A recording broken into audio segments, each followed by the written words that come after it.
கங்குவா ஏறக்குறைய ஒரு தோல்வி படம்ன்ற அளவுக்கு ஆயிடுச்சு. இதை நாம் சொல்லிங்க தொடர்ச்சியாக வந்துட்டு இருக்க இந்த விமர்சனங்கள், அதுவும் பப்ளிக் விமர்சனங்கள், பப்ளிக் பைட்ஸை நீங்கள் பார்க்கும்போதே தெரியுது.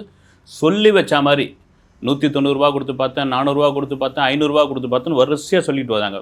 சரி, இந்த தோல்விக்கான காரணம் என்ன? இது ரொம்ப ஆராய்ச்சிலாம் பண்ண வேண்டியதில்லை, கதை தான் ரொம்ப முக்கியமான ஒரு விஷயம். இந்த வீடியோவில் நாம் என்ன பார்க்க போகிறோம்? ஒரு வழக்கம் போல் ஒரு ஹீரோ நடித்த படம், அதுக்கு அந்த ஹீரோ வந்து ஜெயிச்சாரா தோத்தாரா, அந்த ஹீரோ படம் ஓடிச்சா ஓடலையான்னு அந்த ஃபேன்ஸுங்க வந்து ஒரு சண்டை போடுவாங்க. அப்படி சூர்யா ஃபேன்ஸு ஒரு சிலர் இறங்கி ஒரு விஷயங்கள், இதுக்கு காரணம் வந்து இந்த படம் சரியாக ஓடாததுக்கு, ஒரு ஓப்பனிங் கிடைக்காததுக்கு காரணம் வந்து சிவகார்த்திகேயன் விட்ட ஒரு வீடியோன்னு ஒன்று சொல்லியிருக்காங்க. அதையே நான் என்னன்னு சொல்கிறேன். நான் இன்னொரு பக்கம் பார்த்தீங்கன்னா, இது திட்டமிட்டு இந்த படத்தை வந்து காலி பண்ணியிருக்காங்க அப்படின்னு ஒரு தரப்பு. ஐயா, நீங்கள் முன்ஜென்ம கதை எடுத்துருக்கீங்க, அதான் லைன் இந்த படத்தில். நீங்கள் முன்ஜென்ம கதைகள் சிலதெல்லாம் நீங்கள் பார்த்ததே இல்லையா தமிழ் சினிமாவிலேயே? இது ஒரு கேள்வி.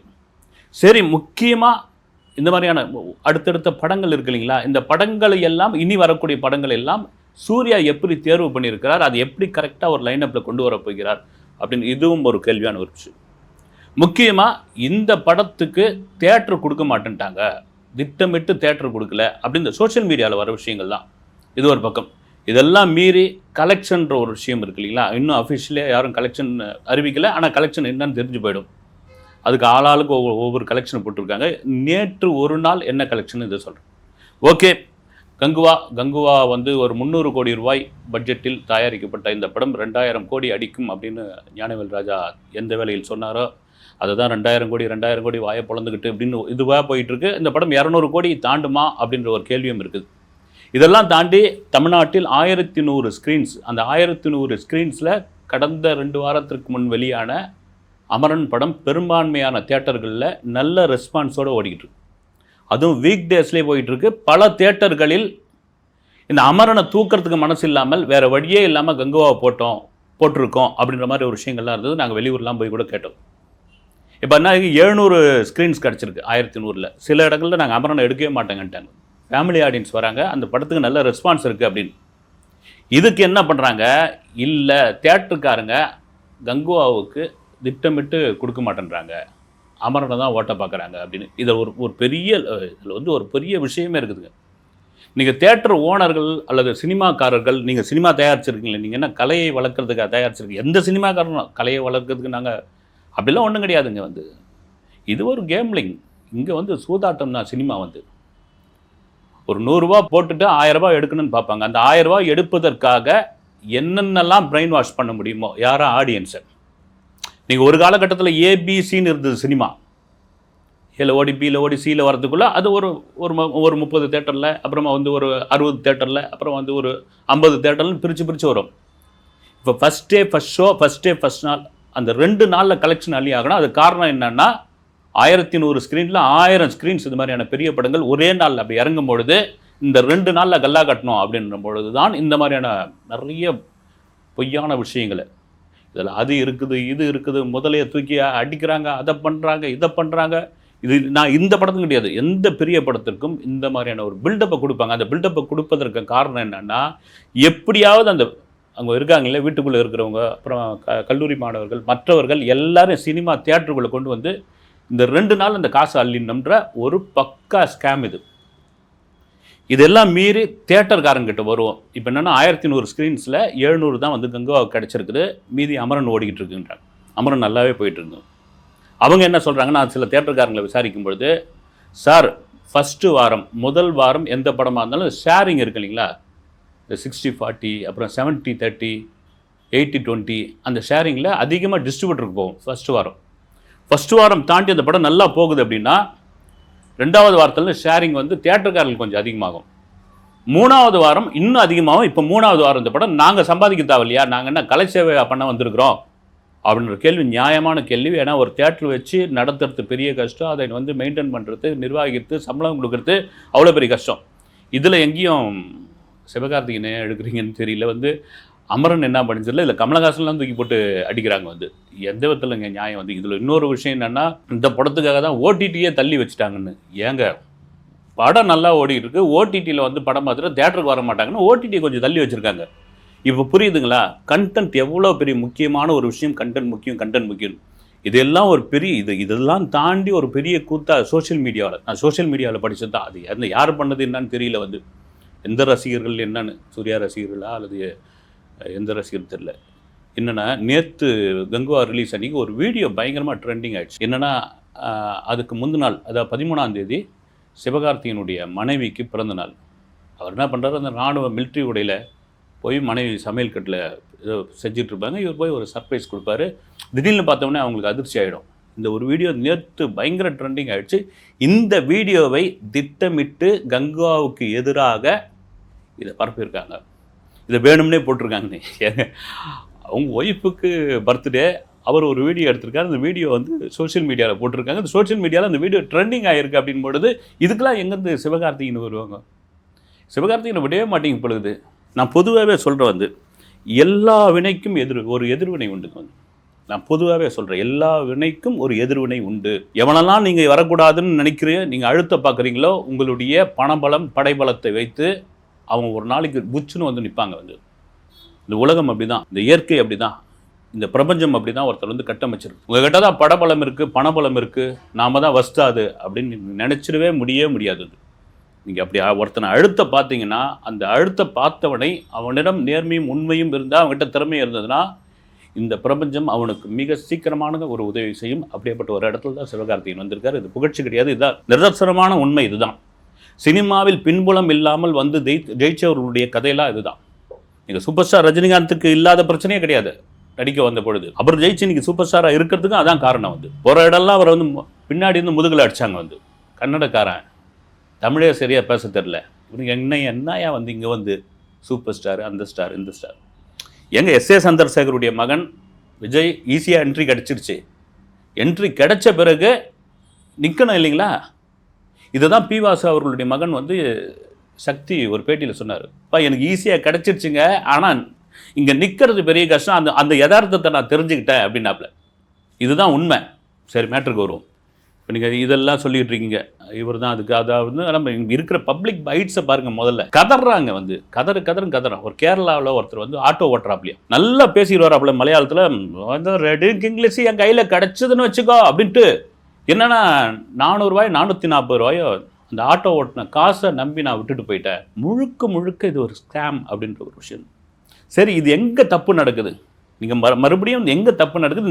இந்த படத்தில் என்னங்க கண்டென்ட் இருக்குது? நீங்கள் கண்டென்ட்டுன்னு என்ன இருக்குது? மறுபடியும் கண்டென்ட் ஒரு விஷயம்.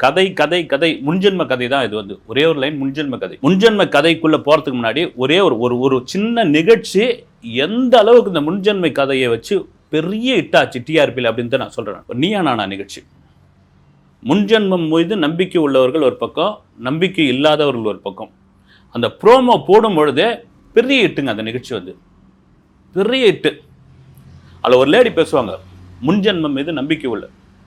அது உண்மையாக பொய்யா அதெல்லாம் வேறு விஷயம். வந்து அந்த விஷயமே சுவாரஸ்யமான ஒரு விஷயமே. நீங்கள் கேளுங்க, சொல்கிறது தான் வந்து நீங்கள் சொல்கிற விஷயந்தான். நான் வந்து ஒரு சிவன் கோயிலுக்குள்ளே போகிறதுக்கு முன்னாடி சாதாரணமாக இப்போ இருக்கிற மாதிரி இருக்கிற, அது ஏதோ ஒரு பேர் சொன்னாங்க, இப்போ இருக்கிற மாதிரி இருக்கிற அந்த சிவன் கோயிலுக்குள்ளே போயிட்டு அந்த கருவறைக்குள்ளே காலை வைக்கும் பொழுது டோட்டலாக நான் மாறிட்டேன். எனக்கு நீங்கள் டோட்டலாக நான் மாறிட்டேன்.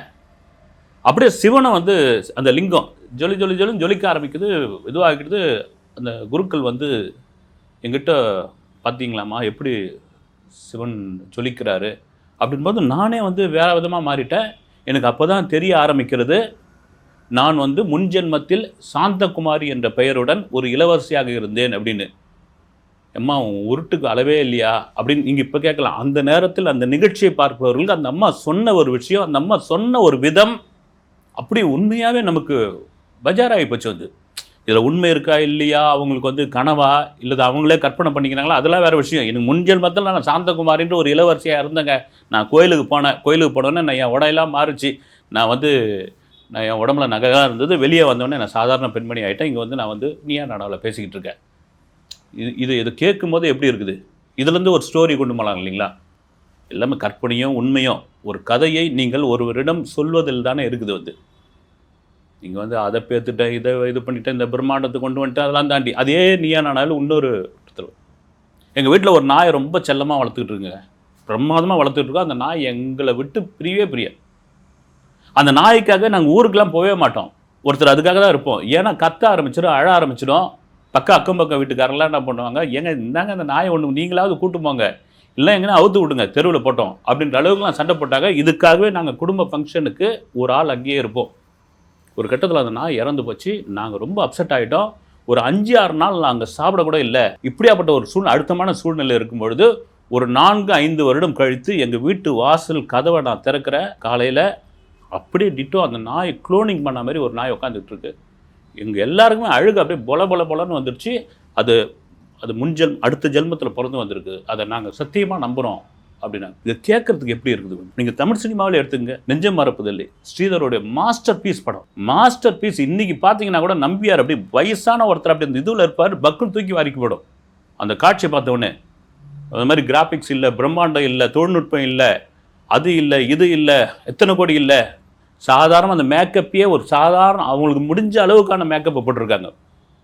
நான் இந்த கேமராவை பயன்படுத்தினேன், அந்த விஎஃப்எக்ஸை பயன்படுத்தினேன், இந்த இது பண்ண எதுவுமே இல்லாத அந்த படத்தில் நம்பியார் அந்த குகைக்குள்ளே இருப்பார். கல்யாணகுமார் பார்த்தவொடனே ஆடியன்ஸுக்கு தூக்கி வாரி போடும். எனக்குள்ள ஒரு படம் கமலஹாசன், கவிதாலயா ப்ரொடக்ஷன். இடையில இதே போல் தான் அவருக்கு ஞாபகம் வந்துக்கிட்டே இருக்கும். நம்ம எங்கே இருக்கிறோன்னு, அது மறுஜன்ம இது தான். அது அப்படி கட் பண்ண ஒரு நேபாள் மாதிரியான ஒரு இதில் இருந்திருப்பார். ஒரு நேபாளியாக இருந்து இங்கே வந்து பிறந்திருப்பார். அது அவ்வளோ இன்ட்ரெஸ்டிங்காக இருக்கும். அந்த படத்தினுடைய பாட்டெல்லாம் அந்த நரேட் பண்ண விட அவ்வளோ சூப்பராக இருந்திருக்கும். அருந்ததி எடுத்துங்க. அருந்ததி என்னையா அனுஷ்காவை தூக்கணும் இவ்வளோ பில்டப் கொடுக்குறீங்க அப்படின்னு நினச்சாங்க. அப்படி அந்த அந்த இதுவில் பாவாடை தாவணியில் அந்த வாழை அப்படி சுழட்டி அப்படி வந்து நிற்கிற இடத்துல ஆடியன்ஸ் அடிப்பான் பாருங்க கைத்தட்டு. இங்கே தான் இதுதான் மகதீரா. நீங்கள் ஏறக்குறைய மகதீராவை அப்படியே எடுத்துருக்கலாமே, ஒன்றும் தப்பே இல்லையே. கங்குவாவை மகதீராவை நீங்கள் அப்படியே எடுத்துருக்கலாம். அது மகதீரா பார்ட் 2 கூட ஓடி இருக்கும். ராஜமௌழி கூட ஒரு இன்டர்வியூவில் சொல்லியிருப்பார், வந்து நான் கால் ஷீட் கேட்டு நடிக்க மாட்டேன்னு சொன்ன ஒரே நடிகர் சூர்யா தான். ஆனால் அந்த சூர்யாவை பார்த்து தான் நான் வந்து ஒரு பேன் இண்டியா படம் எடுக்கணும்னு ஆசைப்பட்டேன். அது 7ஆம் அறிவு பார்த்து தான் அப்படின்னு. அதில் 2 விதமான அர்த்தம் இருக்குது. ஒன்று வந்து கொடுக்கல, எனக்கு கால் ஷீட் கொடுக்கலன்ற ஒரு அவமானம் இருக்குது. உங்களை 7ஆம் அறிவு மாதிரியான உங்களுக்கு வித்தியாசமான முயற்சி பார்த்து தான் நான் பேன் இண்டியா படமே எடுக்க ஆரம்பித்தேன்னு இருக்குது. இந்த மாதிரியான ஒரு கதை, முன்ஜென்ம கதை. இதில் ஏதாவது ஒன்று கொண்டு வந்து இதில் சேர்த்துருந்தா கூட வேறு விதமாக மாறி இருக்கும். கண்டென்ட்டே இல்லாமல் அது இது அது இது அது இதுன்னு போட்டு உருட்டி இன்றைக்கி பாருங்கள். அப்புறம் போட்டு எல்லார் மேலேயும் தூக்கி படிய போடுறீங்க. இவ்வளோ கோடி செலவு பண்ண, அவ்வளோ கோடி செலவு பண்ணேன்னு. சரி, ரைட்டு. சரி, சூர்யாவது அடுத்தடுத்து என்ன படங்கள்? கார்த்திக் சுப்புராஜ் இயக்கத்தில் ஒரு படம். இதுக்கு முன்னாடி ஜிகர்தண்டா XXன்னு ஒரு படத்தை கொடுத்தாரு. அந்த படம் வெற்றியா தோல்வியா என்னன்னு தெரியல. எனக்கு அந்த படம் சுத்தமாக பிடிக்கல. அது ஆஹா ஓஹோன்னு கொண்டாடினாங்க. ரைட், ஓகே, கார்த்திக் சுப்புராஜ் நல்ல டைரக்டர் தான். இன்னொரு படம் ஆர்ஜே பாலாஜி டைரக்ஷன் நடிக்க போகிறார். ஒரு ஆர்ஜே பாலாஜி ஒன்று ஞாபகம் வந்தது. நான் கூட கேள்விப்பட்டேன். அஞ்சான் படத்தை அவர் ரேடியோவில் ஜாக்கியாக இருக்கும்போது விட்டு வாங்கன்னு வாங்கினவரான். காலம் எப்படி கொண்டு வந்து நிற்குது பார்த்தீங்களா? அஞ்சான் படத்தை கடுமையாக விமர்சனம் செய்தவரான். இன்றைக்கி அவர் வந்து சூர்யா வச்சு ஒரு படம் டைரக்ட் பண்ண. ரைட்டுங்க, இதெல்லாம் முக்கியமான படம்னு சொல்லக்கூடிய வாடிவாசல், வணங்கான், புறநானூறு. வணங்கான் பாலாவுக்கு உங்களுக்கு 1000 பிரச்சனை இருந்திருக்கலாம்.